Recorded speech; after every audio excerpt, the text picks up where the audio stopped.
My job at the university is actually as a lecturer in sport, so I teach a lot of undergraduate sports modules, starting with the first year module that has 600 students on it, going all the way up to the fourth year module where the students are doing their research projects, and we have about 100 students on that. And I'm working with those students this semester, so I've got 700 students that I'm looking after in total. Play for Stirling University, you just basically have to play football.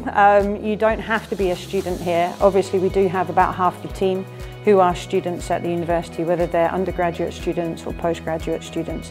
They don't have to be studying sport-related degrees, it could be absolutely anything.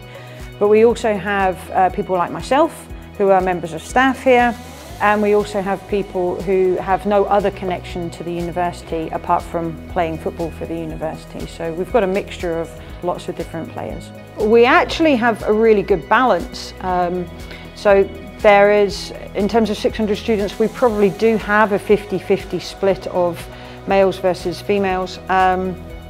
Traditionally, sport has not been a female-dominated subject area, but ever since I've been here, we actually have had quite a balanced split, and I think the university prides itself in having that diversity. One of the university's values and one of the football club's values is openness, so that we are inclusive of all diverse backgrounds. And I think it is really important that people get to engage with sport because it can give back so much, whether that's an opportunity to make friends, whether that is an opportunity to be a little bit fitter or healthier, or whether it's about developing qualities that are going to help you elsewhere in society. Values are what we run this team on. We hold our values in our heart. We play on the pitch. We have values that we set in the locker room, and it is a big part of who we are as a club, our values and how we present ourselves on the pitch, off the pitch, as a university, because we are representing the university. The people I have met here are some of the most important people in my whole life. I work in an intensive psychiatric care unit at SWPL Hospital in Bishop Briggs, and that also with the football and the job, that has changed my life monumentally because I have aspirations to become a doctor in clinical psychology. There needs to be more attention brought to mental health because you hear stories of athletes and struggling with their mental health. It is the biggest part of the game. One of the biggest parts is mental. You have to be in the right mental headspace. And you know, there have been times where I've not felt the best or been going through things, and luckily football's always been there. The harsh reality of women's football is that we have to have jobs. We don't get paid here, but even the professionals, they sometimes need to balance 2 jobs in the Scottish League. For me, football is a way of escaping being a lecturer for a little while. Obviously I am teammates with some of the people who I teach, but they're really good with me because I think that when they're on the pitch with me, they just see me as one of their teammates rather than a member of the lecturing staff. We do have quite a number of people who are students that are part of the team, and eventually they graduate, and some of them do go off and move to other countries or move into other jobs, which means that they don't always stay with us. But that's also the nice thing because we get to see that development, and quite a few people who have been players at the university have gone on to play really significant roles in Scottish football, whether that's as a player. We've had the likes of Leanne Ross, who is obviously now the Glasgow City manager.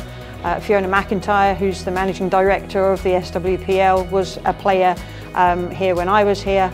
Ailey Barber is also obviously quite renowned in women's football or in sport in general, and she was a player with the university team. So it's nice to see people when they graduate go off and do things, although it is a challenge for the football club as well. I started playing football by my brothers just sticking me in goal one day, and from there just went on to play for a local girls and boys team. I came to Stirling University because I wanted to play a high level of football as well as get my degree and go on from there. My degree is sports management. Football has driven me through academic as well. Having my teachers in my high school and everything pushing me. They knew I was good at football, but they were like, you're also really smart to push on and look for something like this. So they kind of guided me to do something like this as well. I would say it's such a good thing to see that from when I was growing up to now. the difference that women's athletics has, how much it's grown, how much it's built, because there weren't very many female athlete role models that I had, and now it's like, I wish I was younger growing up looking at how big it is, and it's just as important as the men's game, and it's so refreshing to see that it's finally getting the attention that it deserves. I think the past is hugely important. If you look at what happened right back at the start of football in the 19th century and how women's football developed and then unfortunately faced some discrimination and some barriers, I think we have to acknowledge that, because the women who played at that time were pioneers in women's sport, not just in football and also in society, and the challenges that they faced is probably another inspiration for me, recognising how difficult it was for them to play at that time. And I feel really privileged that I get to play in a time now where women's football is so much more accepted and so much more supported. And the partnership that the SWPL have with ScottishPower is part of that. And I think that we have to acknowledge that. It's a really important step in the history of women's football. And it would be nice to look back on it in 10 years' time and say, actually, that partnership made a massive difference to the development of the game, and I think it will do. So I would definitely rather be a player than a lecturer, but this is why I'm a little bit gutted that I'm coming to the end of my playing career. I'm 43 now. I wish I had started about 20 years later, or I was born 20 years later, because women's football now becoming way more professional, there is that opportunity for girls and women to make football their career.